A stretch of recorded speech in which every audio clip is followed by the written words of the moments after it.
Aujourd'hui, notre conférencier, Mamadou Doudou Diagne, est originaire du Sénégal et vit présentement à Marseille, où travaille son épouse. Il est aussi père de 2 filles.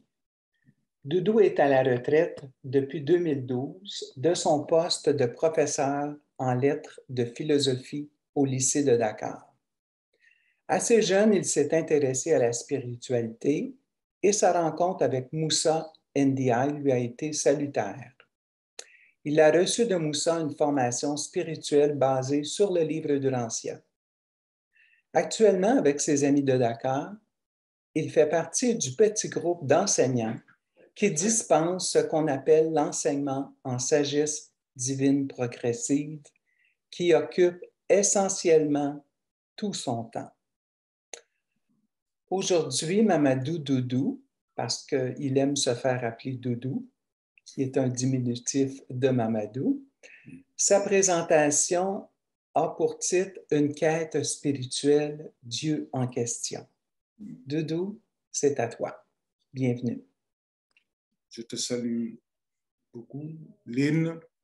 Je te remercie pour ton amitié spirituelle qui t'a conduite à m'inviter à faire une présentation.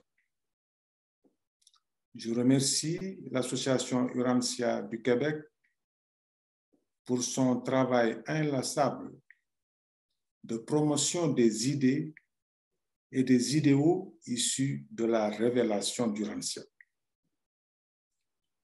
Je salue et remercie du fond du cœur mon frère Gaëtan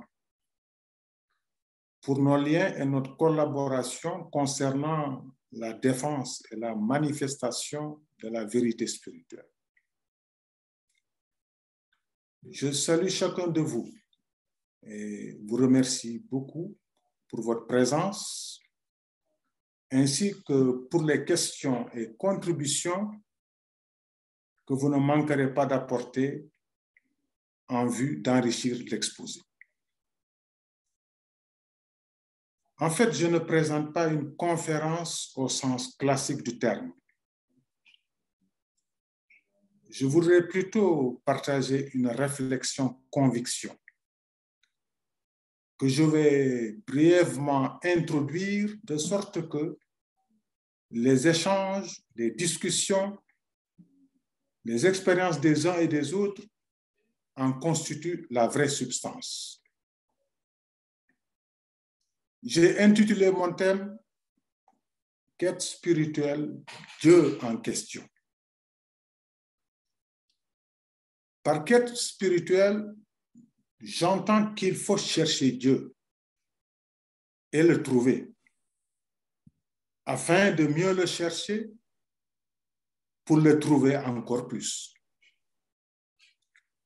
Et ce Dieu, il se présente à nous en tant qu'esprit, ce qui justifie de fait notre quête spirituelle. Ainsi, nous tous qui sommes là, et bien d'autres, nous nous retrouvons dans cette quête qui nous unit et nous réunit en prenant largement appui sur les enseignements du livre d'Urantia, la 5e révélation faite livre qui constitue à nos yeux un trésor d'une richesse inestimable.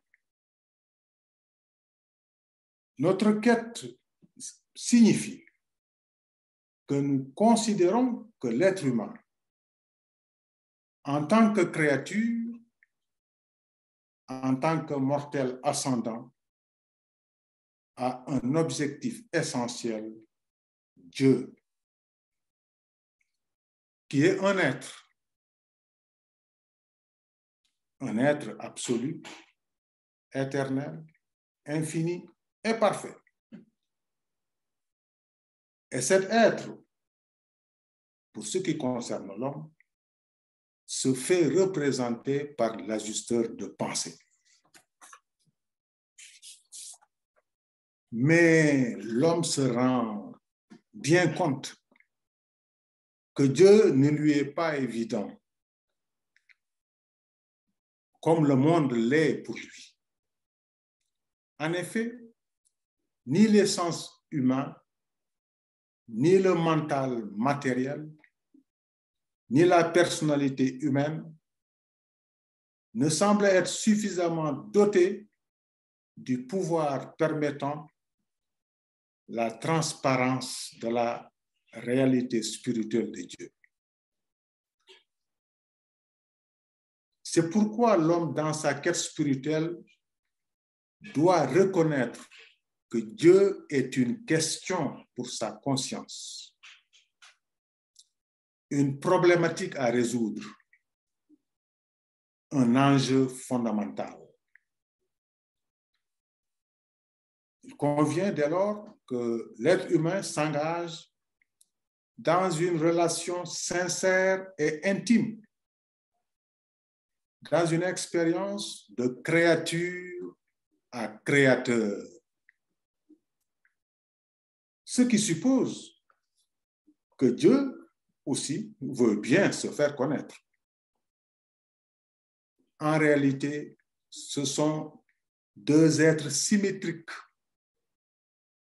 qui se positionnent dans une expérience ontologique qui a fait dire au Maître-Fils créateur Jésus, s'adressant à Nicomède, rabbin bien âgé du Sanhédrin, je te déclare qu'à moins de naître de l'Esprit, un homme ne peut entrer dans le royaume de Dieu. À la page 1602, fascicule 142. C'est bien cette question centrale, si bouleversante pour Nicomède, qui sécrète d'autres fort importantes dont j'évoquerai 6, qui me semblent essentielles, mais sur lesquelles j'attends vos contributions enrichissantes. La première question, c'est la foi. La foi est une méthode, une technique, un processus spirituel vivant qui m'offre la possibilité de partager ma nature humaine, matérielle et mortelle, avec l'Esprit divin qui réside en moi et qui, de son côté, souhaite vivement partager sa nature spirituelle avec moi. Le contenu conceptuel de ce partage existentiel est indiqué dans le programme de la foi, avec ses 7 niveaux, tel qu'il est exposé dans le fascicule 101 à la page 1112. La deuxième question, c'est l'expérience. La foi vivante ne saurait se réduire en une affirmation de principe ou en une somme de connaissances intellectuelles ou en l'admiration ou l'étonnement face à des faits ou événements extraordinaires. La foi, en vérité, enclenche un cheminement d'expérience spirituelle, personnelle et progressive. En d'autres termes, c'est l'être total, en tant que corps mental et personnalité, qui se mobilise pour aller à la quête et à la conquête de la justice de pensée. Mais pour que cette expérience spirituelle soit efficace et transformatrice, il serait judicieux qu'elle s'appuie sur quelques préalables. Le premier préalable, c'est la compréhension adéquate et vivante des concepts fondamentaux tels que la bonté, l'amour, la miséricorde, la vérité, la beauté et l'évolution. Le deuxième préalable, c'est l'acceptation de 3 postures existentielles qui doivent devenir des habitudes spirituelles.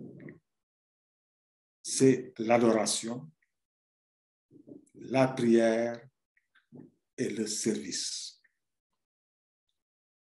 Et le troisième préalable, c'est la conscience de l'âme. Il convient d'être conscient, partiellement bien sûr, de l'âme morontielle qui constitue une partie médiane ou intermédiaire entre le moi humain et l'ajusteur divin. La troisième question, c'est celle de la personnalité.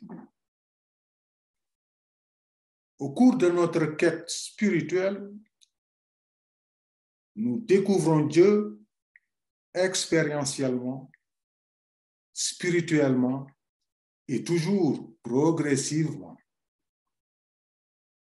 Et l'on peut devenir alors tellement convaincu que Dieu est le principe premier et dernier de la réalité, que l'on procède alors à une réorientation de notre personnalité et de notre volonté sur l'objectif qui est Dieu.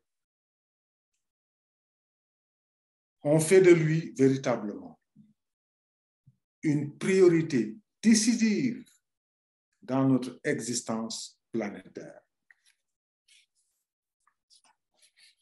La quatrième question, c'est l'amour et la fraternité.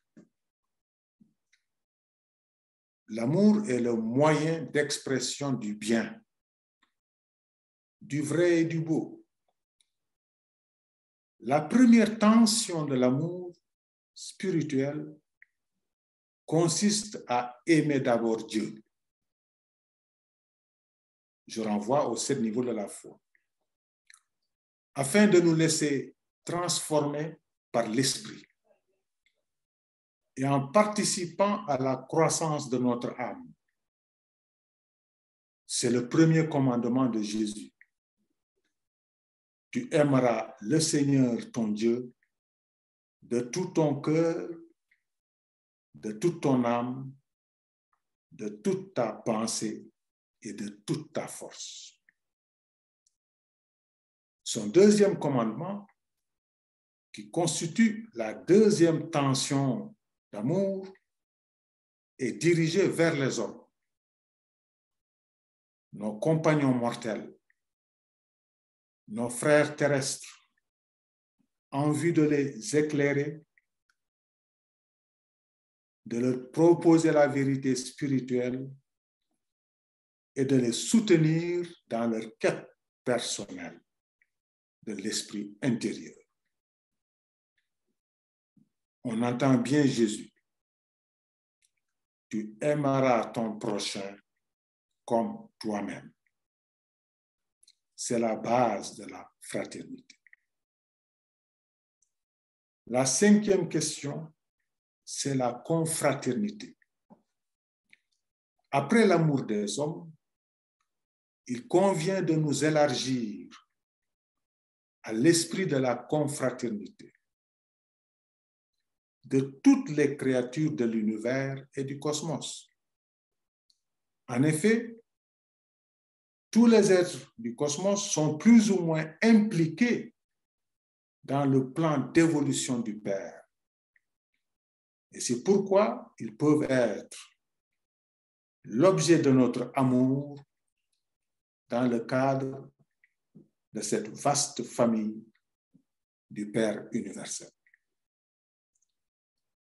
Et sixième question, le suprême. C'est le Dieu du temps et de l'espace. Et grâce à l'ajusteur de pensée, nous prenons part à l'œuvre du perfectionnement du grand univers.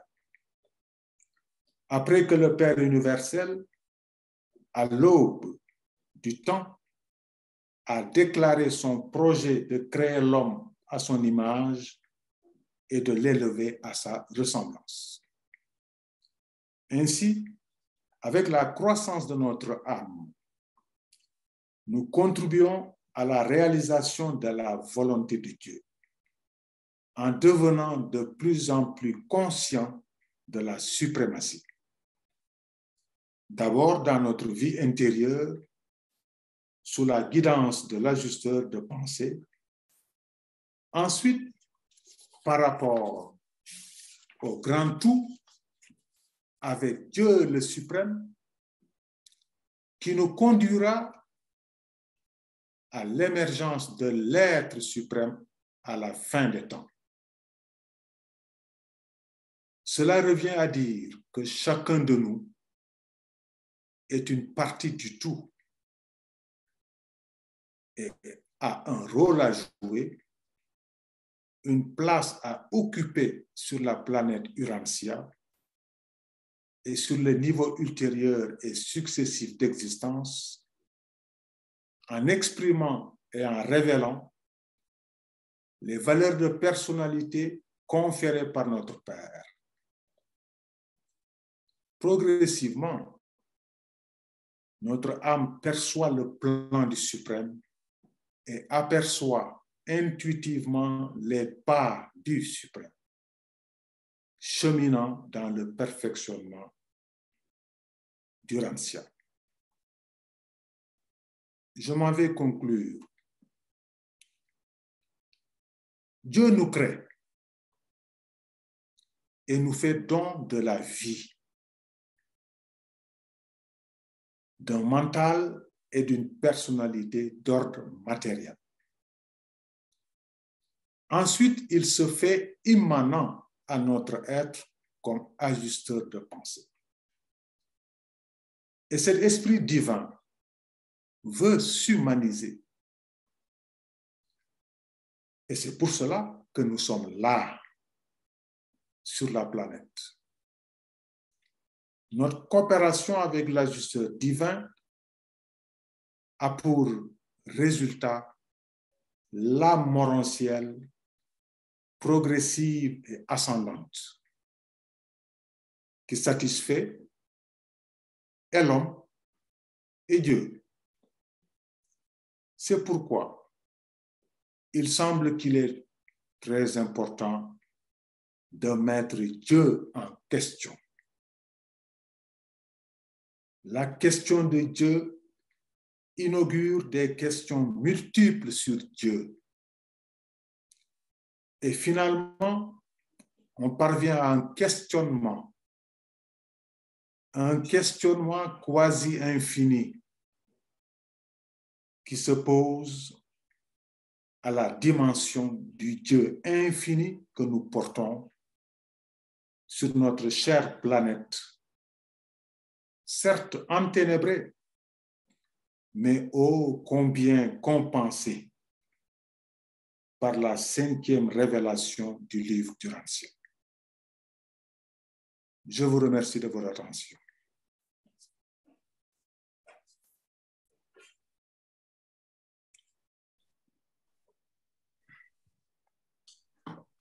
Alors, Doudou, est-ce que tu veux que les gens répondent aux questions que tu as posées durant ton exposé? Je veux surtout qu'ils apportent leur point de vue, qu'ils apportent leur expérience spirituelle, qu'ils apportent ce qu'ils ressentent de Dieu, car c'est ça qui nous unit.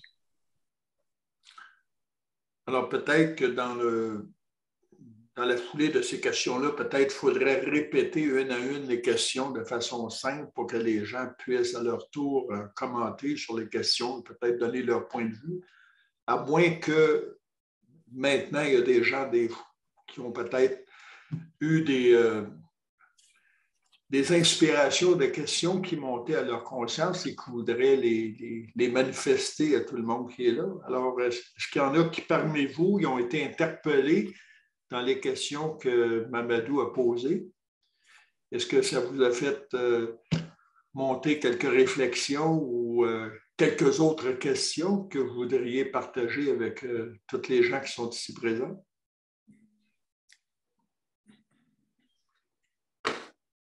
Alors, j'attends votre... s'il y a des gens qui ont des questions à poser.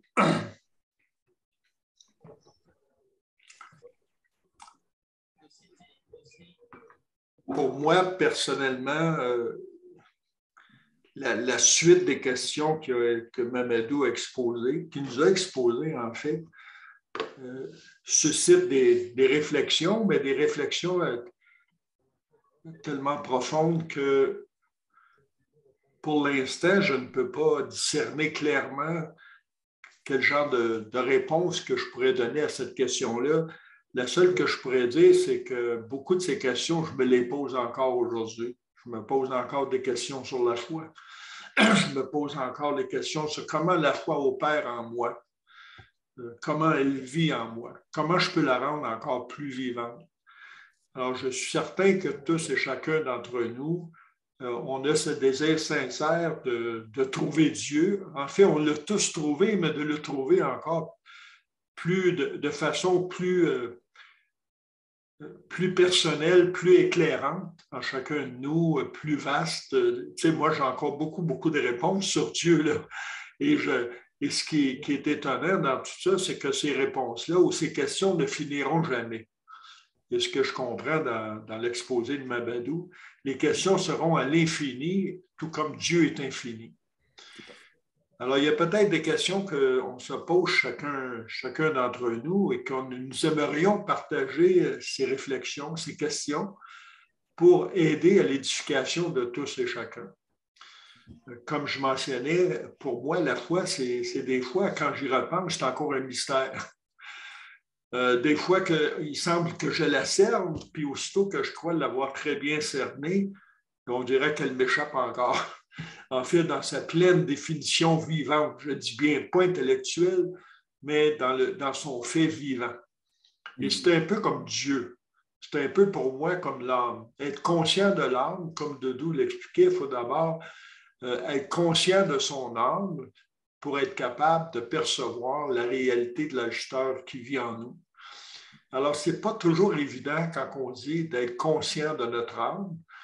À certains moments dans ma vie, j'ai ressenti réellement cette présence de Dieu en moi à travers l'âme qui m'habite. Et dans des cours que j'avais suivis avec Moussa, quand on était allés, Lynn et moi, et Guy Perron en 2001, je crois, 2002. Je me trompe tout le temps dans les dates. Le temps s'évanouit avec l'âge. Alors, je me souviens l'exposé de Moussa qui disait « La conscience de soi amène à la conscience de Dieu ». Alors, j'étais revenu sur l'avion avec cette question-là dans ma tête. Que veut-on dire par conscience de soi? Et à force d'y réfléchir, cette question-là m'a amené des réponses. En fait, elle me traversait l'esprit continuellement. Et cette réflexion-là continue de perdurer en moi comme la question de Dieu. Alors, pour moi, les questions de Mamadou sont très importantes pour approfondir notre connaissance de Dieu. Si nous devons l'aimer encore plus de tout notre être, devons-nous encore mieux le comprendre, persévérer à notre compréhension de qui est Dieu. Moi, c'est ça que ça a fait monter en moi. Et quand la question de la foi est là, je me pose tout le temps la question, est-ce que ma confiance dans ma foi est suffisante pour continuer à m'élever plus près de Dieu jour après jour et à manifester en moi sa présence? Et un autre aspect que Mamadou a touché, c'était être né de l'esprit, comme Jésus l'expliquait à Nicodème dans son entretien avec lui. Et pour plusieurs, peut-être naître de l'esprit, c'est une autre question qui n'est pas clairement répondue Alors, des fois, on peut se demander, suis-je réellement né de l'Esprit ou suis-je juste intellectuellement né de l'Esprit? Alors, est-ce que cette manifestation de naître de l'Esprit, elle est réelle chez moi? Est-ce qu'elle se manifeste réellement dans les fruits de l'Esprit? Et si oui, de quelle façon? Dans quel service? Parce que Mamadou a touché aussi à l'aspect du service. Alors, de quelle façon, nous, on vit la réalité de Dieu en nous? Ce sont toutes des questions. Et si nous la vivons continuellement, cette réalité, nous nous efforçons de la vivre au quotidien, eh bien, nous connaîtrons un peu mieux Dieu à chaque jour. Nous le découvrirons à chaque jour. Mais dans ce qu'il a dit aussi, Mamadou, il y avait des prérequis. Alors, des prérequis, il y avait l'adoration, la prière et le service. Les trois sont interreliés un à l'autre pour que finalement, il y ait une manifestation réelle dans notre vie de la présence de Dieu qui est là, qui se manifeste à travers notre service et qui finalement, ce service se résume dans la façon d'exprimer les fruits de l'esprit dans notre vie. Et ce sont les commentaires que j'apporterai à Mamadou. Et il y a sûrement d'autres commentaires qui vont me venir à mesure que la rencontre va continuer. Merci beaucoup. Merci beaucoup pour ce commentaire très profond. Merci. Merci, Gaëtan. Ben, c'est moi qui avait une question qui me remontait sur la foi vivante. Cette foi qu'on a, qu'on perçoit, cette foi qui est un cadeau de Dieu, pour moi, j'ai l'impression que cette foi-là augmente dans le service, augmente ou on l'aperçoit davantage dans notre expérience spirituelle de chaque jour, dans tout les choses, tout ce qu'on peut faire dans nos prières, l'adoration et tout ça. La foi, pour moi, j'ai l'impression que c'est là qu'elle augmente, c'est là que je la ressens plus, mais aussi quand on a des problèmes, quand on a des mauvaises choses qui nous arrivent et qu'on les prend ces choses-là avec Dieu. Alors, j'ai l'impression à ce moment-là que toutes ces épreuves-là font augmenter notre foi. Mais pour moi, ce que je veux dire finalement, c'est ça, vivre la foi. C'est ça, la rendre vivante. C'est toujours intégrer Dieu dans tout ce que l'on fait. Voilà, merci. Alors, est-ce qu'il y a d'autres personnes qui voudraient faire des commentaires? Oui, Mustapha. Allez-y, Mustapha. Je remercie Doudou pour cet exposé, cette présentation.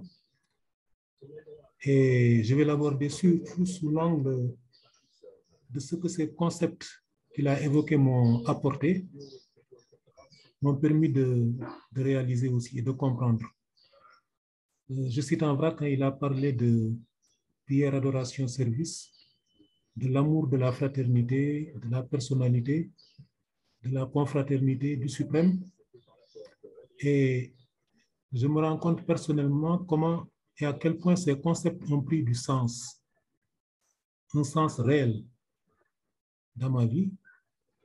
Ce n'était pas le cas au début des enseignements quand on avait commencé à les prendre avec Moussa, mais au fur et à mesure sont devenus des concepts qui sont devenus des termes très forts. Et sans ces termes, je ne peux pas donner la cohérence que je voulais à la vie, telle que je la vis et telle que je la perçois chez les autres. En parlant de prière, adoration, service, ces différents concepts ont pris un sens beaucoup plus réel pour moi. La prière, c'est quand je parle à Dieu. L'adoration, c'est quand Dieu me parle. Et le service, c'est quand nous nous sommes compris et qu'ensemble nous faisons quelque chose. Et c'est devenu quelque chose qui s'est clarifié au fur et à mesure dans le partage de ces concepts avec des personnes qui ont vécu eux aussi leur propre expérience. Et c'est en confrontant leur expérience à la mienne que ces choses se sont clarifiées ainsi. Et donc, ça devient quelque chose qui a un sens concret pour moi. Et l'amour et la fraternité, c'est un peu la réaction des deux. C'est-à-dire quand on prie Dieu, quand on adore Dieu, et quand on prie, il y a une réaction qui se passe. Et cette réaction entraîne des effets dans ma relation avec les autres qui se traduit par un désir plus profond de vivre le résultat qui est de service. Et ce service ne peut pas se faire sans amour et fraternité. Et c'est quelque chose qui va au-delà du service au sens où on peut le concevoir dans le domaine purement social. Ma personnalité aussi, c'est un nouveau concept. Quand on parle de la personnalité, en général, c'est le moi humain, tel qu'on le voit. Mais dans la pratique, je me suis rendu compte qu'il y avait des dimensions de cette personnalité auxquelles je trouve du sens en redéfinissant la personnalité telle que les enseignements du livre de Rancia en parlent. Il y a les statuts de la personnalité, statuts de position, etc. Il y a les dimensions de la personnalité. Ce sont des choses que la psychologie humaine n'aborde pas quand on parle du moi, mais ce sont des concepts auxquels j'ai personnellement pu trouver du sens dans ma relation avec les autres. Et cela m'a permis de me rendre compte que ce que je veux pour moi-même, ce pourquoi je me bats pour moi-même, existe également chez les autres. Et j'arrive à faire des partages intéressants par rapport à cela avec d'autres personnes. Il a parlé également de la confraternité. Donc la confraternité, nous ne sommes pas les seuls. Nous avons des anges gardiens, il y a tout un nombre d'autres personnalités qui travaillent. Et j'ai pu donner un contenu réel par rapport aux avancées que nous avons pu avoir dans le travail que nous faisons. Nous sommes totalement conscients que ceux avec qui nous travaillons sont soutenus par des personnalités. Peut-être que Dieu, en tant que concept, est plus difficile à percevoir, mais nous sentons, je sens personnellement, et j'ai senti chez des gens qu'ils ont senti la présence d'entités qui travaillent avec eux dans le sens de clarifier ces choses divines en eux-mêmes. Il a parlé également du suprême, et c'est peut-être sur ça que je vais conclure. Pour moi, c'est le concept le plus important que j'ai découvert avec ces enseignements. Moussa nous a enseigné le suprême avant de nous enseigner Dieu le Père. Parce que dans toutes les religions, quand on parle de Dieu, on pense à ce Dieu qui commande tout, qui a tout créé, qui a tout fait, et on ne comprend pas qu'il y ait le mal sur terre. C'est un des problèmes qu'il faut résoudre. Parce que le concept du suprême, c'est vraiment le Dieu du perfectionnement. Et c'est important. Et personnellement, je me suis rendu compte que c'était ça le point d'achoppement chez beaucoup de personnes. Et en découvrant le concept du suprême, je découvre le concept du fait que, en fait, nous sommes tous interreliés à travers les accomplissements de Dieu le suprême qui cherche à parfaire tout et tout le monde. Et comme on nous le dit dans les enseignements du livre du Rancia, et Doudou l'a rappelé aussi, le suprême émergera en même temps que chacun de nous, tout comme une femme qui porte une grossesse et qui devient mère. Donc, elle naît à la maternité en même temps que son enfant naît. Cette image me rappelle le fait que Dieu, non seulement il est présent en moi, mais il est présent en tout le monde. Et ça, c'est le concept le plus important. Et je vais conclure par ça, parce que Jésus nous a amenés à nous tenir face au suprême parce que lui-même l'a atteint. Et lui-même nous commande de devenir, chacun d'entre nous, ses ambassadeurs. C'est vrai que ce concept mettra beaucoup de temps à s'installer dans le mental et dans l'âme de toutes les personnes, mais c'est clairement la direction que le monde a pris. Et c'est de ça que je me suis rendu compte. Et c'est pour ça que je remercie Dieu d'abord de nous avoir apporté ces révélations de livre d'Urancia à travers Moussa. Et comme Moussa nous le disait, déjà dans les années 80, il nous disait qu'un jour viendra où vous partagerez ces connaissances avec le monde entier. Vous voyagerez peut-être, vous le rencontrerez sûrement, mais cela se fera à tous les coups. Et donc, je me rends compte que ce n'est peut-être pas simplement une prophétie, mais c'est quelque chose que nous pouvons, chacun d'entre nous, vivre et témoigner. Parce que ce même Dieu existe en nous. Et donc, je remercie pour conclure l'association Urancia du Québec de cette initiative, de ce partage. Merci à vous tous. Merci, merci Mustapha. Merci. Doudou, pour cette présentation-là que tu nous as brossée pour devenir de vrais fils et de vraies filles de Dieu. Moi, j'ai vu ça d'un bout à l'autre, en commençant par la foi, parce que c'est le cadeau unique, un des cadeaux, le cadeau unique qui a été donné à chacun de nous, le cadeau de la foi. Et ce cadeau-là, tout le monde l'a. Mais si on ne le développe pas, notre cadeau, on ne peut pas savoir qu'est-ce qu'il y a. Dans mon expérience personnelle, j'ai réalisé que ce cadeau-là que j'avais reçu, je le développe à chacune des expériences que je fais, peu importe les expériences. On vit et il y a quelque chose qui se produit intérieurement. Et on peut sentir certaines vibrations qui sont spirituelles et qui viennent de la foi. Et plus on expérimente dans le service, plus cette foi-là, elle est fortifiée. Je ne peux pas dire qu'elle grandit, mais elle est fortifiée. Pour moi, c'est ce que je ressens. Je me sens là, que ma foi, elle est plus forte, elle est plus solide. Et quand on me propose quelque chose ou que j'ai à faire quelque chose, cette foi-là me pousse à vraiment agir courageusement parce que je sais que ça vient de Dieu, que Dieu m'habite. Alors, pour moi, c'est ça la foi. C'est ce cadeau-là que j'ai développé, que Dieu m'a donné. Et c'est sûr que vous, les Africains, vous m'avez vu en 2002, quand je suis né de l'Esprit. Et ça l'a transformé ma vie. Vraiment, ça l'a transformé ma vie.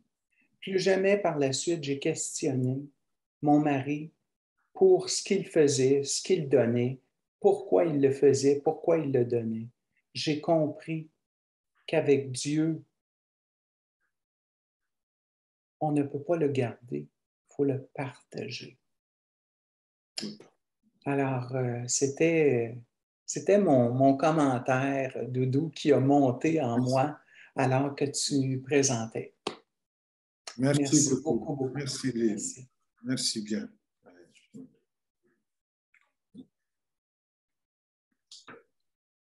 Là, les amis, il faudrait absolument que vous vous ouvriez parce qu'on est ici pour faire des beaux témoignages, pour s'inspirer. C'est ça, la fraternité.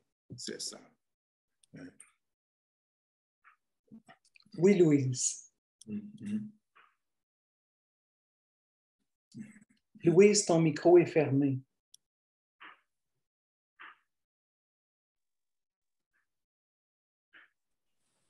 OK. Il est ouvert présentement?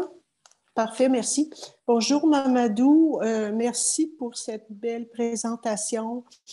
Lynn, tu viens me rejoindre beaucoup dans ce que tu as dit parce que, effectivement, quand on vit la nouvelle naissance, puis ils en parlent dans je pense que c'est le fascicule 101, là, c'est un jour qu'on n'oublie jamais. C'est des instants qui sont si vivaces en nous que c'est des instants qu'on va emmener avec nous pour l'éternité. Là, on va être capable de raconter ces instants, cet instant-là précis à qui voudra l'entendre. Puis, effectivement, ça change notre vie du tout au tout. Puis, ce que je trouve d'extraordinaire, c'est que Dieu est tellement pas limité à l'âge, à la race, à la provenance, à l'instruction, peu importe, là, toutes les choses qu'un individu pourrait avoir comme barrière, là, il n'y en a pas de barrière avec Dieu. Puis, quand on commence à vivre vraiment une vie intérieure à cause de la foi, c'est ce qui nous amène à un drive extraordinaire vers Dieu pour mieux le connaître, pour mieux le comprendre, pour mieux l'aimer. Puis, c'est extraordinaire parce que à un moment donné, juste une petite pointe d'humour, là, c'est comme ça. À un moment donné, plusieurs personnes dans mon entourage parlaient d'un livre qui s'appelait Le Secret. Le Secret. Puis, ça avait l'air d'être un livre intéressant, mais je ne l'ai jamais lu vraiment. Dans mon intérieur, tout mon être me disait, mais je l'ai déjà, ce secret-là. C'est Dieu en moi. Puis comment qui m'amène à être face à mes frères et à mes sœurs planétaires. C'est le plus beau secret que je pouvais avoir dans toute ma vie. Fait que j'ai jamais eu... je l'avais en main, le livre, mais je l'ai redonné à quelqu'un. Je ne l'ai même pas lu. Puis là, durant la présentation, Mamadou, il dit « Allez voir le fascicule 101 ». Puis je rouvre mon livre par hasard, puis ça parle d'un secret ici. Ils disent « Tout au long de chaque expérience religieuse, depuis ses premiers débuts, sur le niveau matériel, jusqu'à l'obtention du plein statut d'esprit, l'ajusteur est le secret permettant à la réalisation personnelle de la réalité de l'existence du suprême. » C'est une définition qui englobe tellement toutes sortes de choses extraordinaires que c'est comme un clin d'œil que le livre m'envoie présentement sur ce fameux secret. Alors, je voulais juste vous dire à tous et chacun, je vous aime beaucoup. Je vous vois sourire. Je vous vois sourire, vous, les Africains, avec vos belles dents blanches. Je sais que tout le monde est touché présentement parce que ce fameux secret que j'ai toujours laissé de côté, mais que je savais au très fond de moi qui était là, le livre du Rancière me fait un clin d'œil aujourd'hui. Alors, je vous partage tout simplement ça. Je vous aime beaucoup. Merci, Lynn et Gaëtan, pour l'opportunité que vous nous offrez de nous rencontrer. Merci. Merci beaucoup. Merci. Merci. Merci bien. Ouais. Il y avait Éric Martel qui avait levé la main. Je l'ai rebaissé, mais je peux bien parler. En t'écoutant, Louise, ça me rappelé un passage que j'affectionne beaucoup, c'est 196-010. C'est Jésus, ça dit « Le secret de son incomparable vie religieuse était cette conscience de la présence de Dieu. Il atteignit par des prières intelligentes et une adoration sincère. » Fait que pour moi, ça a été... j'ai découvert ce passage-là, en tout cas, j'ai focusé dessus le 2 ans.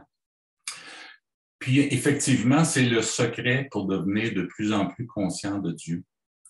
Puis, on parle d'adoration, puis je sais que pour certains Occidentaux, lecteurs du livre durant ça, c'est un thème qui est comme pas vraiment exploré. Je pense qu'on a des préjugés par rapport à l'adoration. Ça fait comme vieille religion institutionnelle.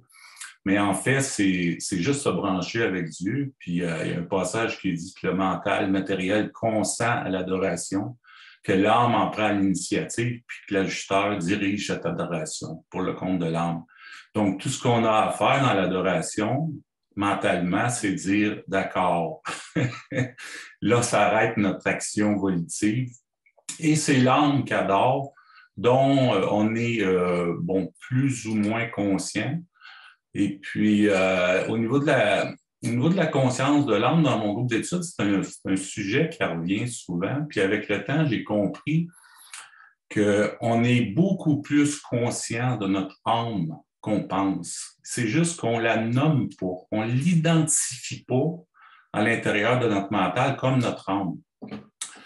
Il y a un passage qui dit « L'homme fait l'expérience de la matière dans son mental. Il fait l'expérience de la réalité spirituelle dans son âme, mais devient conscient de cette expérience dans son mental. » Donc, cette âme-là est tellement proche de nous, à l'intérieur de nous, imbriquée dans notre mental, qu'on ne l'identifie pas, mais on en est conscient quand même.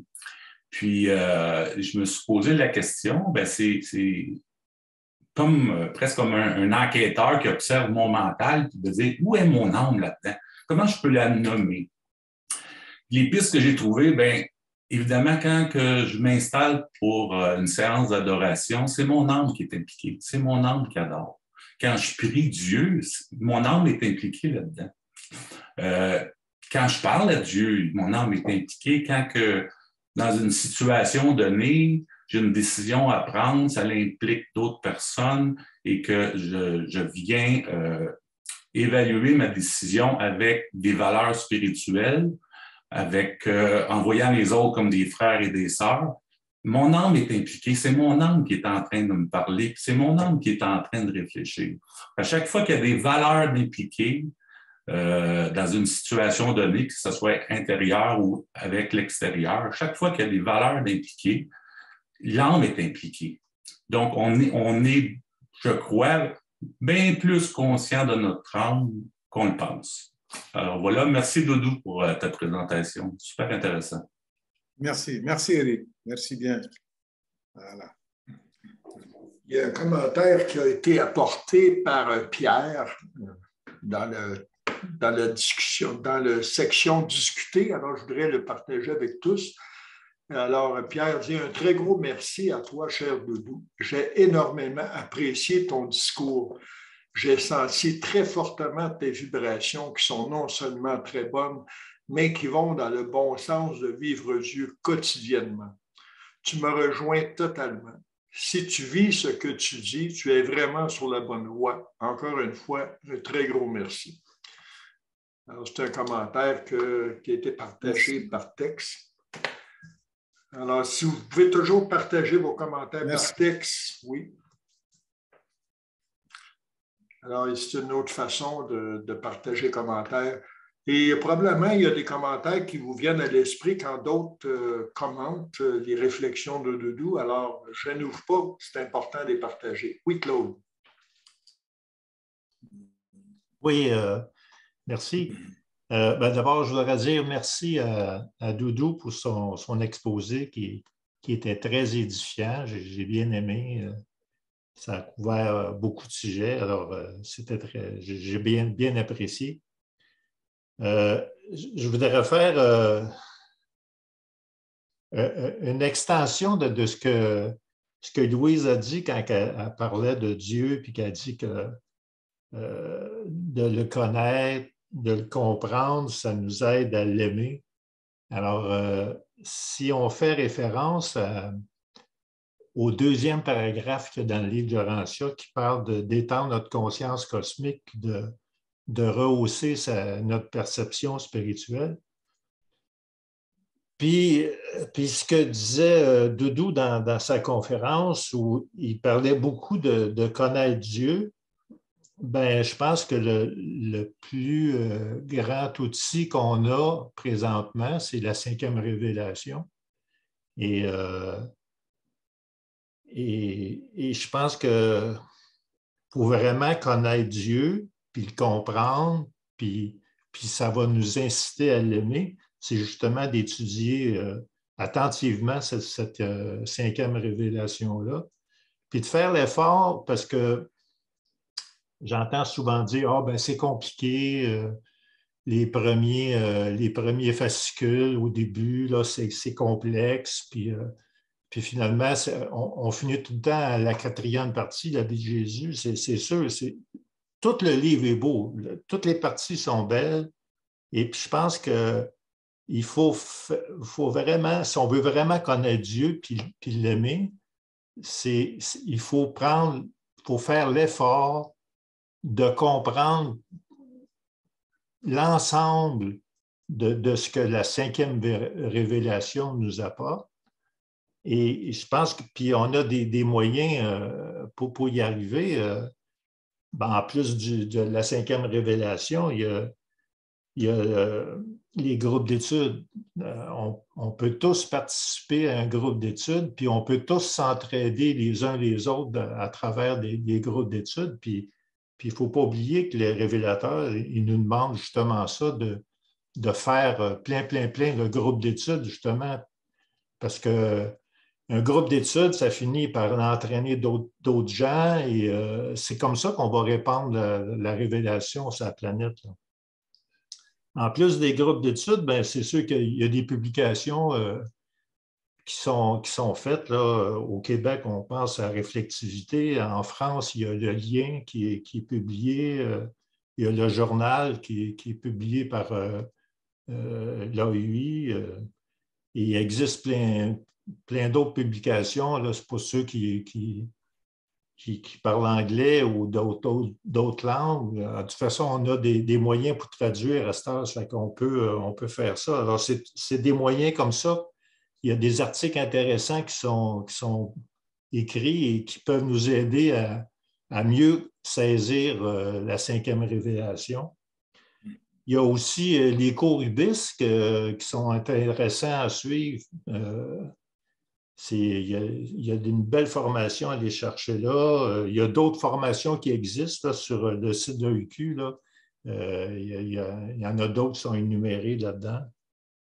Et puis, ce qu'il ne faut pas oublier, c'est toute l'aide spirituelle qu'on a, soit à l'intérieur de nous, par l'ajusteur de pensée, ou autour de nous, l'esprit de vérité et toute autre influence spirituelle qu'il y a. Alors, on est bien équipé pour le connaître, Dieu, puis l'apprécier, puis l'aimer. Puis c'est sûr que quand on fait tout ça, ben, on ne peut pas faire autrement que se tourner vers nos frères et nos sœurs, puis se mettre à leur service, parce que l'amour que le Père nous donne, il passe à travers nous, puis il se répand vers nos semblables. Alors, voilà, c'est ce que je voulais mentionner et ce que la conférence de Doudou m'a inspiré, là. Alors, je vous remercie. Merci beaucoup. Merci, Claude. Alors, il y a Guy Lorrain qui voudrait faire un commentaire. Et bonjour tout le monde. Bonjour, Mabadou. Merci de ton partage. Moi, je voulais partager au niveau de... Il y a une différence pour moi entre la connaissance de Dieu et trouver Dieu. Moi, Dieu, la connaissance, ça m'a gardé, ça n'a pas gardé ma foi. Tant que j'ai pas expérimenté sa réalité, ça, je m'explique, parce que au niveau de la connaissance, c'est pareil comme si, mettons, quelqu'un qui me parlerait qui a été manger un bon repas, m'accepter, OK, tant que j'y ai pas goûté à ce repas-là, ça laisse une connaissance, oui, j'ai confiance, mais s'il arrive de quoi, mais quand j'ai expérimenté sa réalité, moi, mais c'est en me confiant en lui, en me confiant ma vie et ma volonté. Moi, c'est à partir de là que tout a changé, que j'ai connu la vraie réalité de Dieu, son amour, sa bonté. Parce que Dieu, dans le fond, il a toujours été le même, il a toujours été pareil, il ne changera jamais. Mais ma conception de Dieu, à travers les niveaux, ben là, on le connaît en tant que suprême, on va le connaître en tant que suprême. Mais en même temps, plus tard, on va le connaître en tant que Dieu. Mais ça va être le même Dieu qu'on va connaître sur différents niveaux. Mais moi, ce qui m'impressionne, c'est pas tellement juste Dieu qu'on va connaître, c'est tous ces faits qu'il a réalisés, les êtres qui sont là, à travers différents niveaux. Dieu, c'est toujours le même, mais ça va être des nouveaux faits, des nouvelles réalisations, des nouvelles personnes qu'on va rencontrer à chaque niveau. Un jour, probablement, qu'on va finir au niveau de la valeur en tant qu'absolu, ben, on ne peut pas bien plus, mais la manifestation expérientielle de son absolu dans différentes autres formes, c'est à travers tout ça qu'on va apprendre à le connaître davantage aussi. C'est sûr que c'est important. Puis, moi, ici, c'est ça l'important. Ici, il y a beaucoup de monde qui cherche Dieu, mais ils connaissent mal. C'est pour ça que, mais par contre, il y a aussi, on a la liberté de choix ici. Tu sais, le monde dit, mais pourquoi Dieu il laisse faire le mal dans le monde? Mais s'il ne laisserait pas faire le mal, il n'y aurait pas de liberté de choix. Lui, il nous a laissé gérer le monde ici. C'est nous autres qui va le gérer. Là. Lui, il est là pour nous aider. Puis quand chaque être humain va avoir une volonté à faire la volonté de Dieu, c'est là que l'ère de lumière lui va arriver. Mais dans ce moment-là, ben, ça va être pas avant ça. C'est ça que j'avais à partager. Merci pour tout. Merci, Guy. Merci pour cette contribution. Madame Louisette.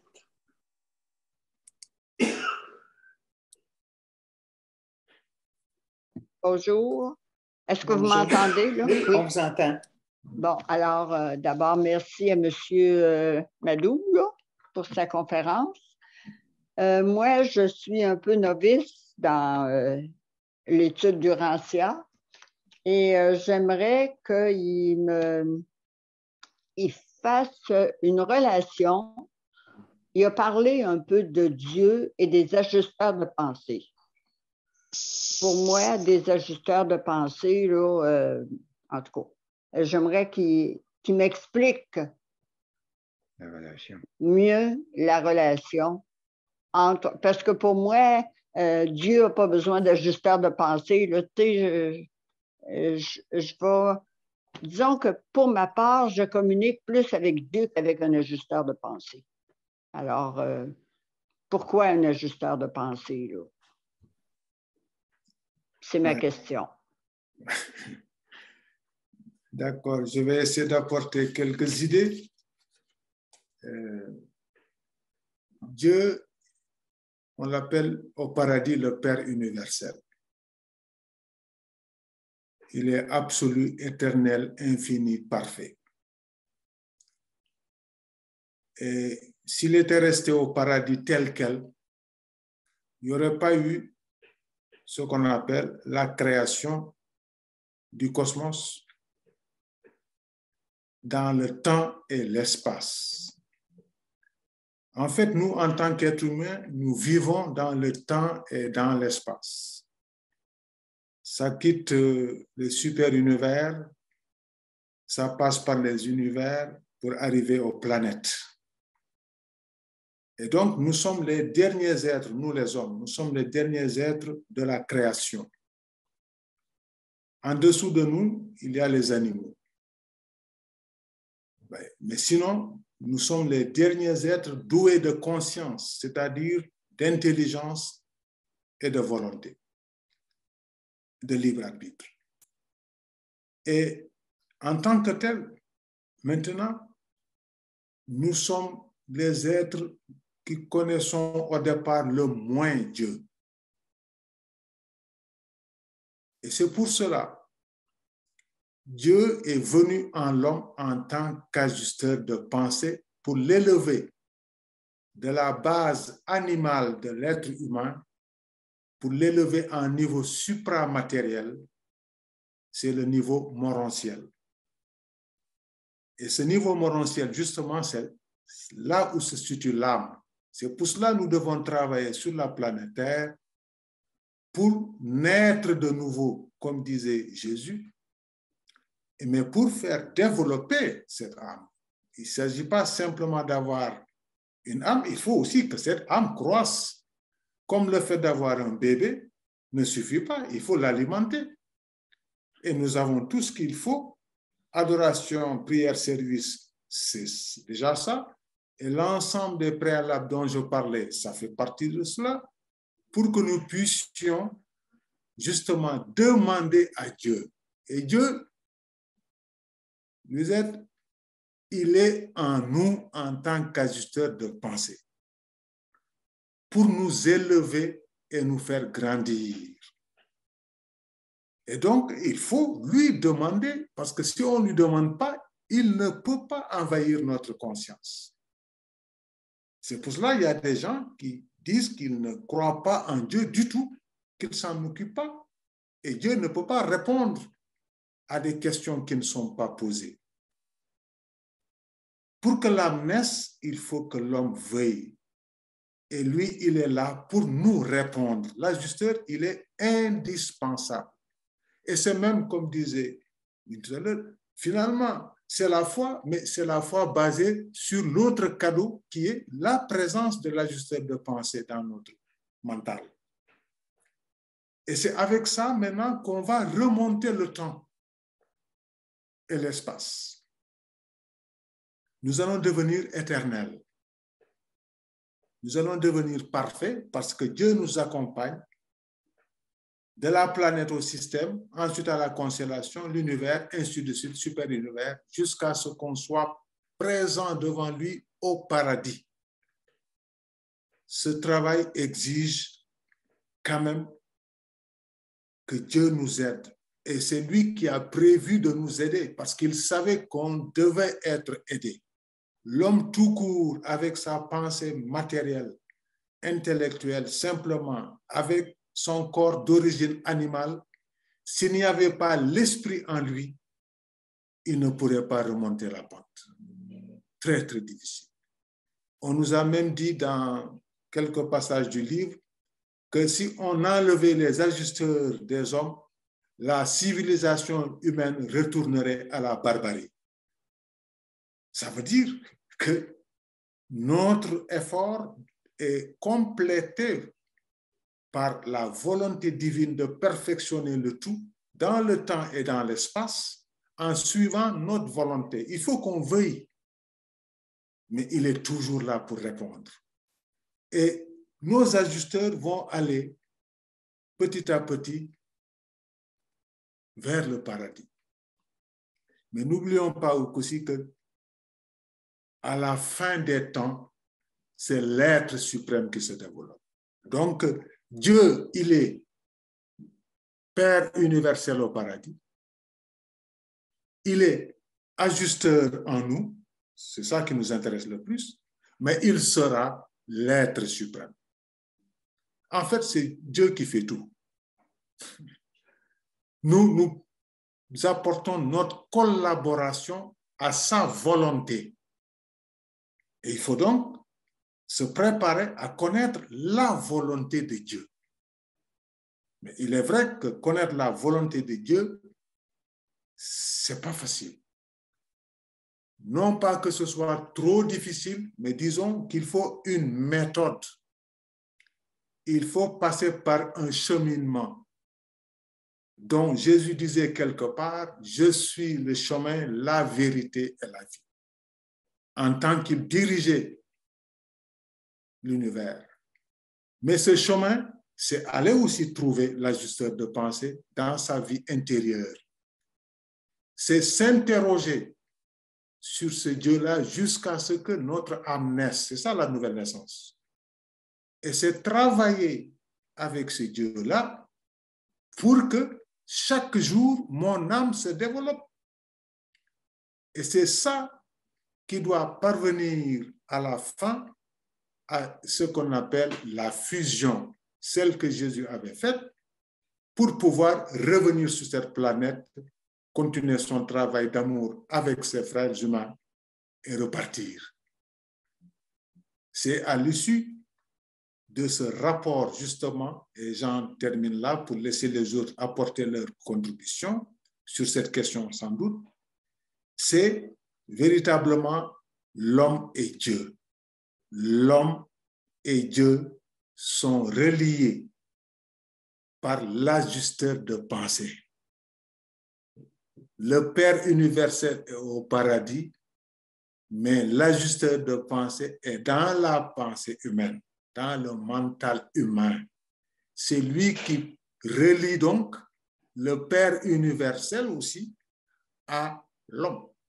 Mais il y a un autre lien, c'est l'âme. C'est une fois que l'ajusteur de pensée se transforme partiellement en âme, quand l'homme lui aussi apporte sa part, eh bien, il fait de nous une âme morantielle, une âme progressive, et c'est ça qui donne du sens et de la valeur à l'existence. C'est de pouvoir connaître Dieu au sens de connaître, naître avec lui. Parce que Dieu, il n'est pas intellectuel, il ne fait que transformer l'homme.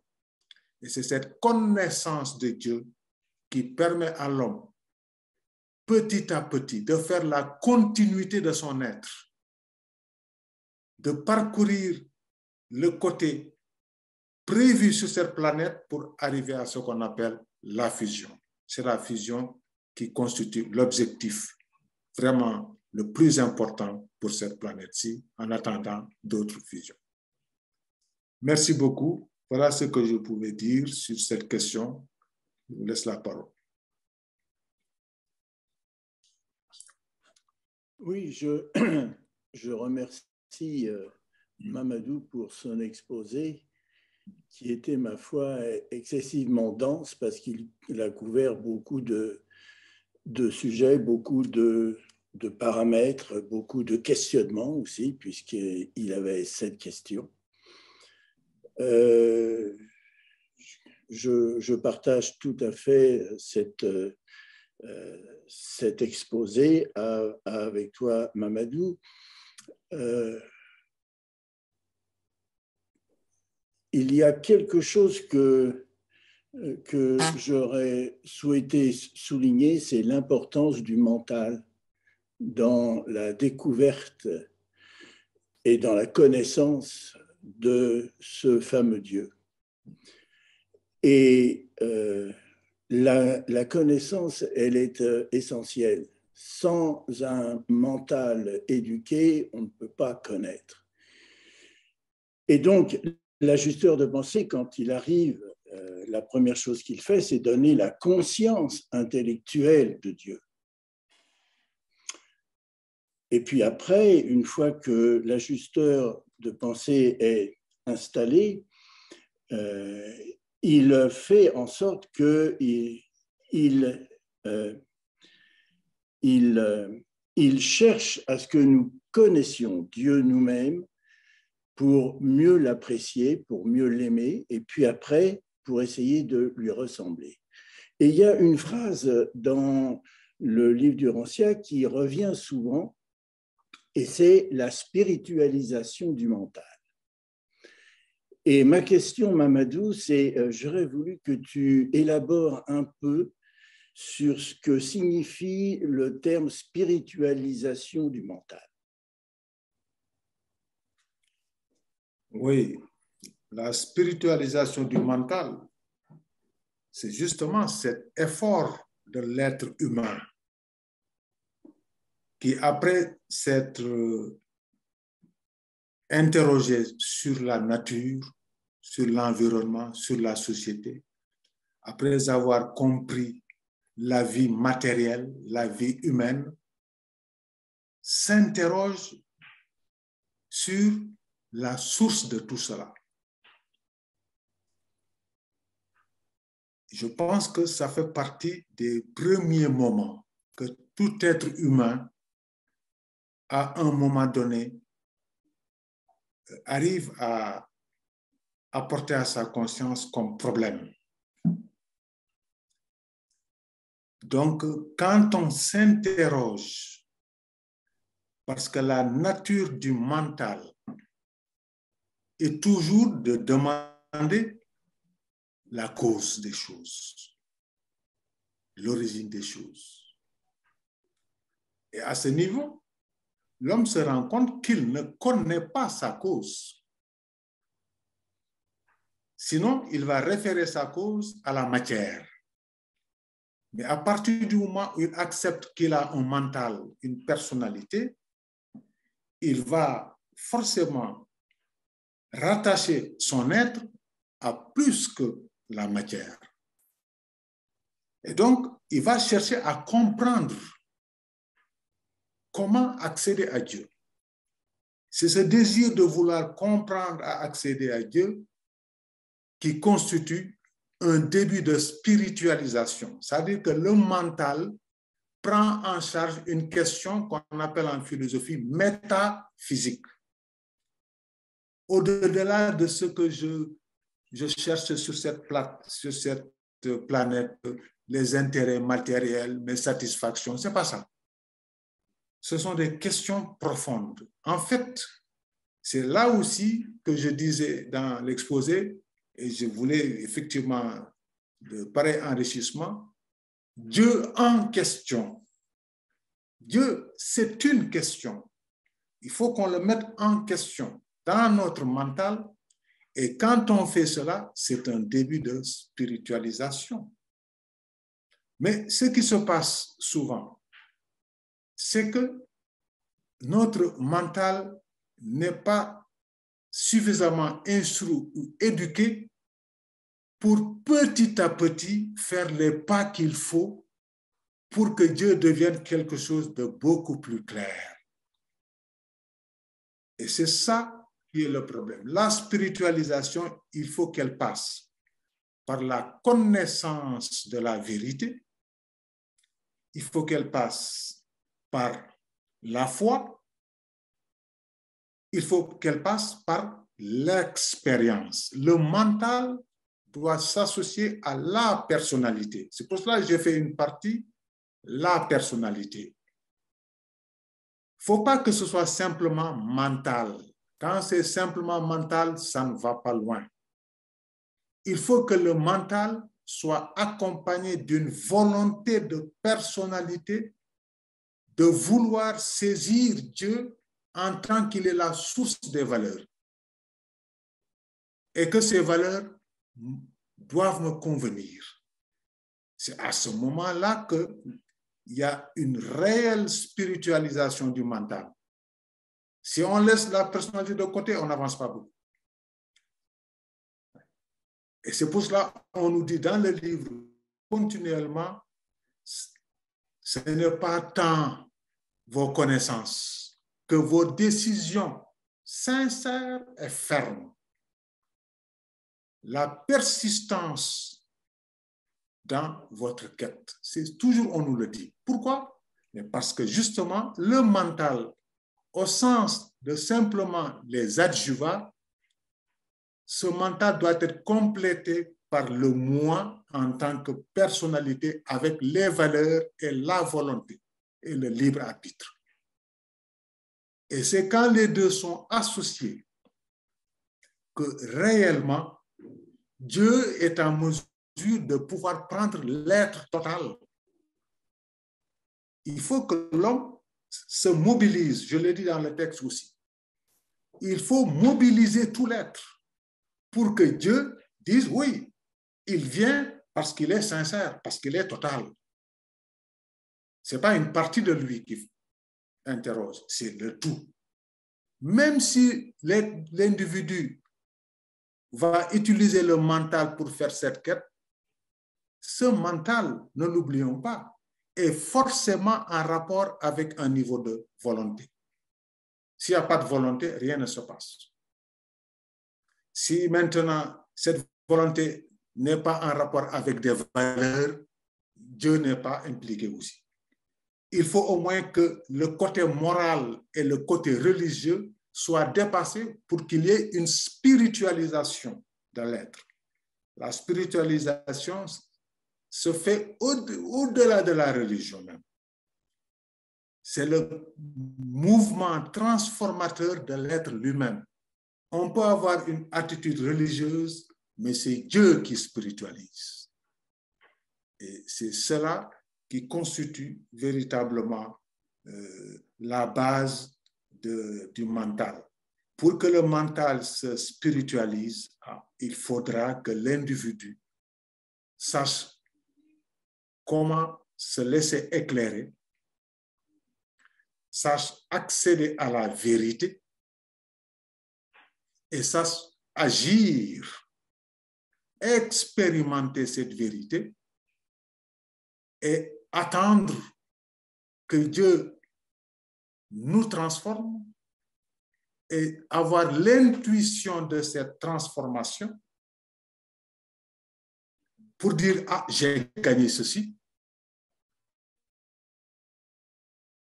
afin de dire, tiens, mais ça c'est intéressant, et continuer maintenant la recherche. Et c'est pour cela que je parlais de quête spirituelle. S'il n'y a pas de quête, si c'est déjà, avant même d'avoir cherché, on pense qu'on a trouvé, on n'y est pas. La quête, c'est la quête. Quand je cherche un diplôme vraiment dans une université, quand j'apprends un métier, il y a une quête. Il faut faire toute la quête et au bout avoir le pouvoir de ce métier ou de ceci ou de cela. C'est la même chose en Dieu. Il faut que la quête soit complète. Il ne faut pas qu'elle soit partielle. Si elle est partielle, il y a quelque chose, mais on n'a pas la clairvoyance pour avoir le sentiment de continuité dans le temps que nous sommes en Dieu. Et c'est là maintenant où il y a quelque chose de très important dans la spiritualisation du mental. C'est ce qu'on appelle l'enseignement spirituel. C'est ça la vraie réponse. Qu'est-ce que Jésus faisait? Il parlait à la foule, il instruisait ses disciples, mais il éduquait ses apôtres. Il leur enseignait la vérité spirituelle de Dieu. C'est parce qu'il leur a enseigné qu'ils ont pu faire la suite. Et vous savez que même ce qu'ils ont fait n'a pas été à la hauteur de l'enseignement de Dieu. Donc, le plus important, c'est justement qu'il y ait une possibilité de transmission de la vérité, mais de façon vivante, d'âme à âme. C'est très important. Et c'est un raccourci, à mon sens. Et je pense que nous avons eu la chance d'avoir été enseignés par Moussa. Et c'est pour cela qu'il n'y a pas de discontinuité dans notre effort spirituel. C'était continu. Et c'est dans la continuité de l'action qu'on arrive à identifier la vérité de la spiritualisation du mental. Parce que on évalue, et quand on évalue, on sait ce qu'on savait, on sait ce qu'on sait maintenant. On sait ce qu'on était, on sait ce qu'on est maintenant. Et maintenant, ce fait de pouvoir enseigner la vérité spirituelle de Dieu, c'est le plus court chemin pour spiritualiser le mental. C'est une chose qui me paraît actuellement évidente. Et je me dis que c'est ce que Jésus faisait. Il enseignait. C'est cet enseignement qui est le plus important. Et nous espérons que de plus en plus, il y aura des enseignants de la vérité spirituelle de Dieu.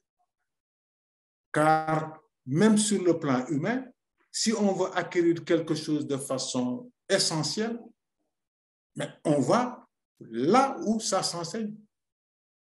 On gagne du temps.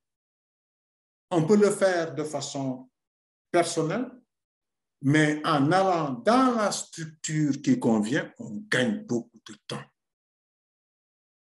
C'est la même chose en termes spirituels. Il faut qu'on ait Dieu en soi pour le donner. Ce n'est pas le Dieu qu'on donne, mais c'est la qualité de personnalité de ce Dieu qui constitue l'essence même de l'amour spirituel. C'est cela qui permet justement de spiritualiser de la manière la plus rapide. Ouais. Donc, c'est ce que je voulais répondre à la question très très pointu de Georges, que c'est le mental qui vit, c'est vrai, mais pour qu'il soit spiritualisé, il y a des activités à faire. Et pour gagner du temps, mieux vaut gagner auprès de ceux qui ont fait du chemin quelque chose qui peut aider. Ça ne veut pas dire qu'ils sont les auteurs de quoi que ce soit. C'est Dieu qui fait tout. Mais ceux qui ont cheminé sur le chemin comprennent un peu ce qui se passe sur le chemin. Je pense que c'est ça qui va aider tout le monde. Et que, voyez-vous, Dieu, il est sage. Ce qu'il nous demande au plan spirituel, c'est ce qu'il nous avait demandé au plan humain. Il ne nous demande pas des choses qui soient supérieures à nos forces. Il nous demande finalement de répéter ce qu'on faisait pour l'humanité, qu'on le reprenne et qu'on soit axé sur lui en respectant les normes et les lois de la chose pour que lui nous transforme, car c'est lui qui nous transforme. S'il en est ainsi, il n'y a pas beaucoup de difficultés. Et personnellement, pour avoir enseigné à certaines personnes depuis quelque temps, un an et demi, et en voyant les résultats, je me suis rendu compte que même cause, même effet. Il est possible pour n'importe quel être humain qui veut connaître Dieu et qui rencontre quelqu'un qui l'a devancé sur ce chemin, il est possible au nom de la fraternité et de la suprématie de Dieu que cet être en quelques mois, quelques années, soit à même lui-même de comprendre Dieu, de le connaître, de l'aimer et même de vouloir le faire aimer par d'autres humains. Pour moi, ça ne fait plus l'objet d'un doute, car les faits sont têtus. Je le vois continuellement. Chaque jour, j'enseigne et je vois ce que ça donne. Franchement, Georges, pour terminer, je crois que le mental, il faut lui enseigner la vérité pour qu'il y ait spiritualisation. S'il n'y a pas de vérité, il n'y a pas de spiritualisation. Mais si on n'a pas connaissance de la vérité, on ne peut pas aider à la spiritualisation. Sinon, la spiritualisation est difficile, elle est ardue. C'est une recherche solitaire et c'est difficile. Que Dieu nous aide, et comme disait le maître-fils, qu'il y ait beaucoup de moissonneurs, car la moisson est grande. Qu'il y ait de plus en plus d'éducateurs sur cette planète. Je vous remercie. Je disais merci beaucoup, Mamadou. Ta réponse a créé beaucoup de joie en moi. Et elle répond aussi aux directives des révélateurs qui ont dit, quand ils ont donné le livre d'Urantia, pour ceux et celles qui sont prêts, mais pour la formation d'éducateurs et de chefs. Et tu vas pleinement dans cette direction des révélateurs. Avant qu'on passe à la prochaine personne, j'aimerais lire un commentaire de Pierre. Il a fait un autre commentaire à propos de la réponse que tu as donnée à cette dame plus tôt. Wow, c'est absolument incroyable, cher Doudou, tout ce que tu viens de dire. Tu as exposé la véritable vie dans toute sa gloire, celle de Dieu. Encore une fois, wow. Imagine qu'on vit cela pleinement. On vit merveille par-dessus merveille. On laisse Dieu travailler en nous. Inutile de lui demander quoi que ce soit, car il sait ce dont nous avons besoin avant même de lui demander. Apprenons à s'apaiser et chercher la paix et laisser Dieu agir en nous, que sa volonté se fasse et non la nôtre. Un commentaire à ta réponse. Merci beaucoup, merci bien. Merci. C'est un commentaire de Pierre. Pierre, merci Pierre. Je pense qu'il est parti. Ouais. Alors, il y avait Gilles Bertrand qui voulait poser un commentaire. Vas-y, Gilles. Oui. Vous m'entendez bien? Oui. OK. Merci, Mamadou. Pour moi, c'est pour répondre à Louisette. Je ne sais pas si tu m'entends, Louisette. je me suis posé la même question. Pourquoi me faut-il un ajusteur vu que notre Père éternel, il est parfait, il voit tout, il comprend tout, etc. Et puis, je pense qu'il y a deux choses principales. C'est l'amour de Dieu et le respect de Dieu, répondu à mes questionnements. Dans la jupa d'adoration, que j'appelle la jupa d'émerveillement, on peut rejoindre Dieu directement par le circuit de personnalité. Et puis, ça peut se faire vice-versa. Mais si ça ne me tente pas de m'émerveiller, si je vague à mes occupations ordinaires, ben Dieu va rester dans son paradis, pour de son respect. Mais vu qu'il est amour, ben, il est venu s'incarner en tant qu'ajusteur de pensée en moi. Il vit tous les jours. C'est un partenariat. Il vit tous les jours avec moi. Il me respecte, mais il comprend toute ma vie. Il vit toutes les choses avec moi, là, il vit tout, mais il me respecte. Alors, c'est pour ça que moi aussi, je me posais la question, ben, pourquoi que ça prend un ajusteur de pensée? Ben, pour moi, en gros là, c'est un petit peu ça. Je ne veux pas tout reprendre tout ce que Mamadou a dit sur ça, parce que Dieu, il est grand, il est éternel, etc. On a son esprit, on a justement son mental, mais Dieu nous dit que la manière qu'il nous aime le plus, c'est de diffuser en nous. Alors, comme tu disais, Gaëtan, le royaume de Dieu est en nous. Ce royaume-là, il faut le découvrir. Pour moi, là, c'est un royaume de partenariat. C'est un royaume d'amour. Avec ça, ben, il a trouvé la chose idéale pour nous rejoindre. Il a trouvé la façon idéale pour nous rejoindre. Alors, merci beaucoup d'être tout le monde d'être présent. Là, je vous aime beaucoup. Au plaisir. Merci bien. Merci. Merci pour cette contribution. Il y a Hassan qui veut apporter un commentaire. Bonjour Hassan. Bonjour Gaëtan et bonjour à tous. Merci Doudou pour ta conférence qui aborde le sujet essentiel vraiment de notre vie, la quête spirituelle, et qui est fondée d'ailleurs dans le livre d'Urantia, et que tu rappelles tout de suite. Ce qui est vraiment important, c'est pas ce que nous sommes aujourd'hui, mais ce que nous cherchons à devenir. Cela est répété comme une loi implacable dans le livre d'Urantia. C'est une attitude vraiment inévitable pour quelqu'un qui est conscient de lui-même, qui est conscient de la vie et qui veut vivre éternellement et se perfectionner et trouver Dieu.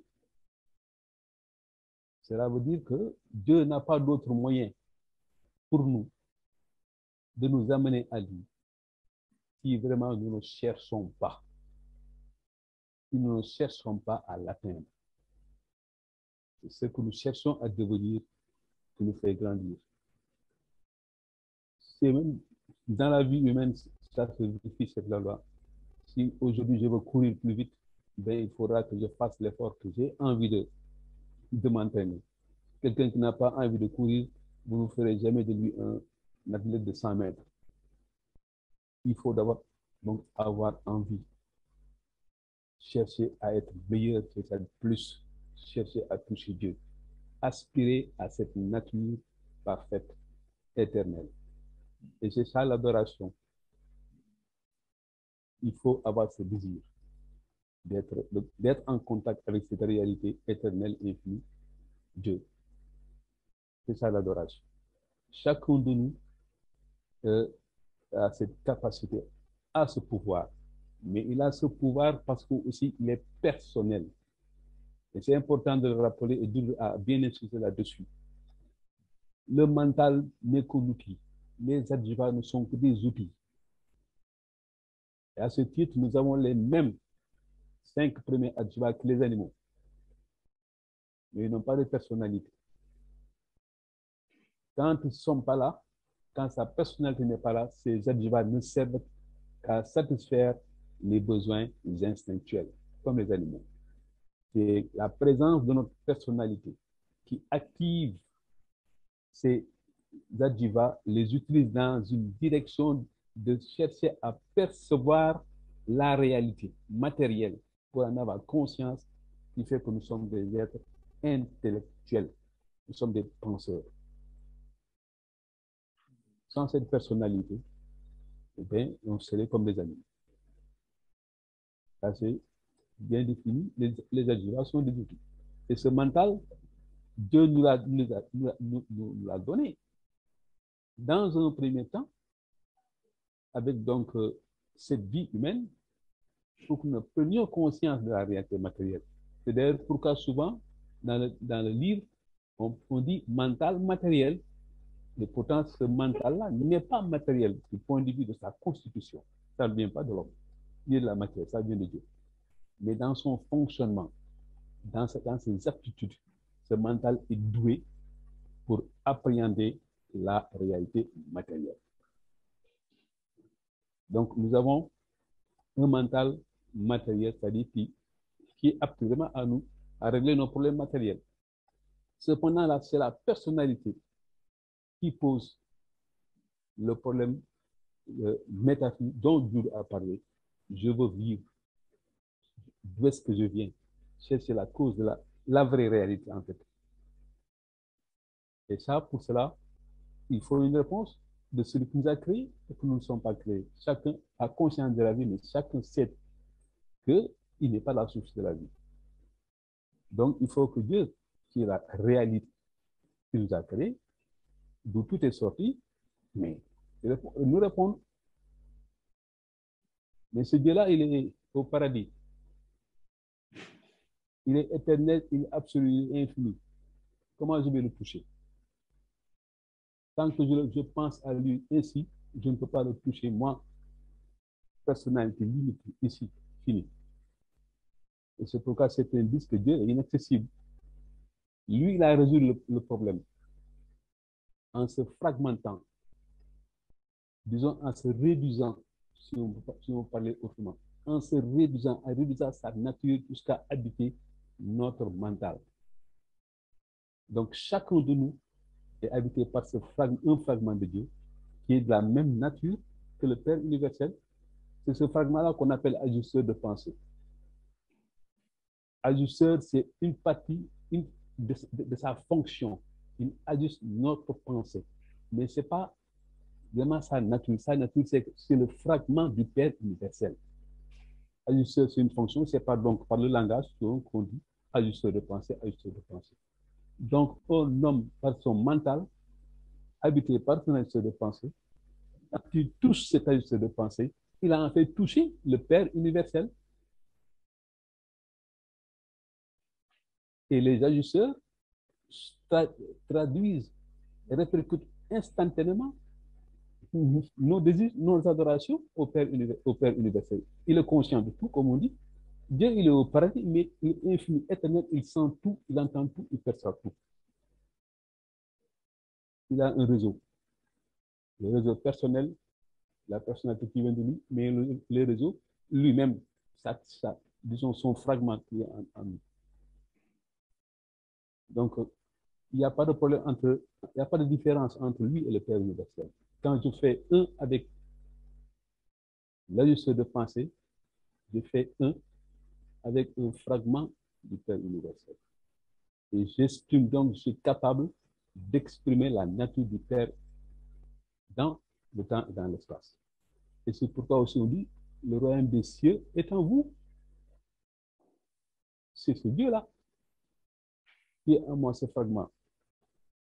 Un fragment du Père universel, la source de tout, absolu, éternel, infini. Donc, quand il vient m'habiter, j'ai en moi tout ce qu'il faut. J'ai l'éternel passé, puisque la vie était là, le présent et l'éternel futur. Le royaume des cieux est bien en moi. Il est bien en chaque homme. La résoudre donc le problème, chacun donc individuellement, dans sa quête, dans son désir de vouloir l'atteindre, pour le trouver en lui-même. Mais les deux natures étant différentes au départ, matérielles et spirituelles, c'est par l'âme que l'agisseur de pensée descend en l'homme, ou inversement, c'est par l'âme que l'homme s'élève vers Dieu. En fait, finalement, faire un avec lui. Ce Dieu qui fait un avec nous, il est spirituel, il est esprit. Et par l'âme, il nous donne sa nature. Par l'âme, il nous spiritualise.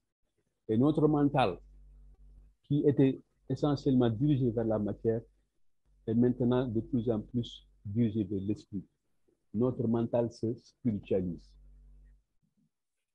Parce que cette âme est connectée aussi à un niveau mental d'autres outils mentaux, morontiels, qui vont s'élever progressivement vers un mental spirituel, le mental de Dieu.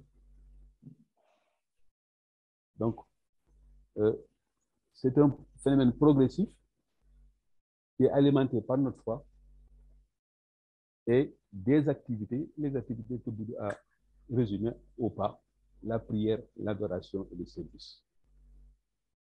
Il faut toujours demander à Dieu. C'est demander à Dieu, c'est évaluer nos besoins, notre état actuel et essayer de combler la différence par la demande. L'adoration, c'est on se laisse aller à Dieu, c'est Dieu qui opère, mais je laisse aller mon désir. Mais Dieu, il est les valeurs, l'esprit est valeur, dont la principale est l'amour. Cet amour que j'ai, qui naît en moi parce que je suis né d'esprit, il n'a de réalité pour moi et me transforme que si je le laisse passer, que j'aime les autres. C'est le service. Et comme un flot d'eau, quand je laisse couler, vraiment ça me nettoie, ça me pénètre. Cette nature de l'âme pénètre, intègre ma nature humaine de départ, la change et la domine progressivement. C'est à partir de ce moment-là qu'on peut dire que je me spiritualise. Et progressivement, j'y arriverai avec la fusion, d'abord, mais après, même pour l'éternité, au-delà même du suprême. Qui, en soit faisant, je découvre, parce que le suprême, justement, c'est Dieu qui se manifeste dans le temps et dans l'espace, à travers les créatures. Donc, c'est moi, mon agisseur de pensée, la déité du paradis, qui passe par travers moi, à travers moi, et se manifeste. Et c'est pourquoi on dit que l'âme est du suprême, c'est ça. Donc, en fait, lorsqu'on aime Dieu, on est de nouveau, comme disait Jésus. Et si on ne veut pas servir les autres, on se bloque d'autant. Cette âme ne descend pas. Donc, pour que cette âme soit moi, s'intègre à moi, il faut que je laisse l'amour couler. Il faut que j'aime mon prochain. C'est ainsi que je me rapproche de la nature de Dieu qui est une nature spirituelle aimante. Dieu se donne et il faut le donner. C'est pourquoi Jésus a répondu aux autres qui lui demandaient quel est le plus grand de ces commandements entre aimer Dieu et aimer son prochain. Il a dit que les deux sont équivalents. Découvrir Dieu, naître de nouveau, ça crée une effervescence. Ça s'est produit en moi. J'étais au départ, avant de rencontrer cette sagesse divine progressive, donc cette révélation, j'étais très interrogateur. Et je cherchais dans le Coran, je suis d'origine musulmane, je suis musulman de confession. J'ai cherché, j'ai réfléchi, et par la science aussi, je voyais qu'il y a des choses des niveaux que je ne percevais pas. Et j'ai essayé. Mais les préjugés religieux m'ont un peu freiné, jusqu'à ce que je sois libéré par cet enseignement. qui m'a dit que, en fait, ce que tu sens, c'est l'adoration. Tu aimes Dieu, tu veux le connaître. Il n'y a personne entre vous. Il est en toi. Et pourtant, c'est dit dans le Coran. Il est en moi. C'est là que je me suis laissé aller, vraiment à l'adoration. J'ai commencé à rayonner, à découvrir ce bonheur intérieur. Et après, je me suis allé jusqu'à même, grâce à l'éducation spirituelle que j'ai reçue, pouvoir enseigner. Et c'est quand j'enseigne que je me rends compte que je suis autre. Parce que ce que je dis, ce que je pense, c'est organisé par quelqu'un d'autre. Tout coule de manière tellement huilée que je me rends compte que finalement, cela devait se passer ainsi. Et au fil des ans, ça évolue. Jusqu'à maintenant, là, je me sens même que ma vie est en train d'être beaucoup plus conduite par cet ajusteur de pensée en moi que par moi-même. Et c'est d'ailleurs à ce moment qu'on peut passer de l'ajusteur de pensée au conducteur de pensée, contrôleur de pensée. Ce sera le but final. Donc voilà, je suis vraiment merci Doudou. Tu m'as ramené vraiment tout mon passé. Et merci aussi pour les interventions qui m'ont permis aussi de revoir, de ressasser tous ces concepts d'ajustement de pensée et de spiritualisation du mental. Merci, j'ai été trop long. Merci. C'est le sujet qui est important. Oui, merci Hassan. Merci Hassan. Merci beaucoup. Hassan, ça me fait... il y a quelque chose qui a monté intérieurement. Et puis, je me disais, je dois le partager, ce petit commentaire-là. Alors, je vais rebondir sur quelque chose que tu as dit, qui était aspirer à être mieux. Dans mon expérience, à l'âge de 30 ans, la journée de mon anniversaire de 30 ans, il y a quelque chose qui est monté en moi et qui était, j'ai 30 ans aujourd'hui, j'ai un mari, 2 beaux enfants en santé, une belle maison, 2 voitures, des voyages à chaque année. Et j'ai eu cette pensée-là, si ce n'est que ça la vie, je n'en veux plus. Aspirer à être mieux, à avoir quelque chose de meilleur dans ma vie, parce que on est tous équipés comme ça aujourd'hui. Le matériel, c'est pas ça qui nous manque. On est aimé, on a une famille, etc. Mais est-ce que c'est uniquement ça, la vie? Uniquement ça? Non. Je l'ai trouvé le secret. J'ai vraiment trouvé le secret. Dieu s'est inséré en moi, mais dans ma conscience, parce qu'il était là, mais je ne le savais pas. Et je ne faisais pas non plus de recherche spirituelle. Donc, c'est comme un petit réveil, c'est le réveil, mon réveil intérieur qui s'est mis à sonner et à me dire, écoute, Lynn, il y a quelque chose là pour toi. Il faut que tu le trouves. Il faut que tu le découvres. Pas le trouver, le découvrir. Et tout doucement, il y a des choses qui se sont produites. C'est ça. Et je suis allée au Sénégal en 2002 et voilà, le cadeau s'est révélé. Merci. C'est ce que je voulais partager. Merci, Lynn, pour ce témoignage. Merci bien. Merci beaucoup, Lynn. Nous sommes pratiquement rendus à la fin de notre rencontre. Je voudrais souligner le fait que Doudou fait partie d'une école qui s'appelle l'École de sagesse divine progressive, qui va bientôt publier son site Internet, qui va donner l'opportunité à quiconque a accès à l'Internet de langue française de suivre des cours avec les enseignants de cette école-là. Alors, si vous avez aimé l'exposé de Doudou et les réponses qu'il a données aux questions, vous aurez sûrement participé à cette école-là comme étudiant. Alors, c'est dans la continuité de l'enseignement que nous avait donné Moussa quand il était venu au Québec en 2002. et 2003 et 2004 et ainsi de suite dans toutes ces années-là. Et certains d'entre nous avons suivi ces séminaires. Alors, les enseignants que Moussa a formés sont aujourd'hui actifs dans la création de cette nouvelle école. Alors, aussitôt que l'école sera disponible, vous enverrez, premièrement, vous en serez avisé par le biais d'un communiqué dans la lettre réflectivité.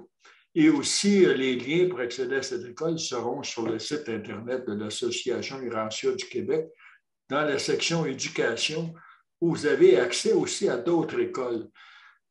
Au niveau de l'Association Urantia du Québec, on essaie de voir s'il y a d'autres écoles qui pourraient prendre en main les cours en français, des cours en français, parce que certaines de ces écoles-là n'offrent que des cours en anglais.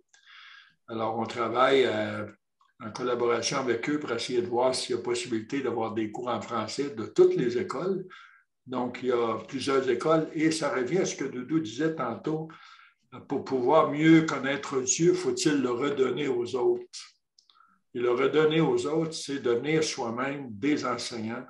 On n'est pas tous des enseignants académiques, on n'a pas tous la même formation, mais il y a plusieurs façons d'enseigner. Et plus on assiste à des cours, on prend des cours, on apprend des nouvelles façons.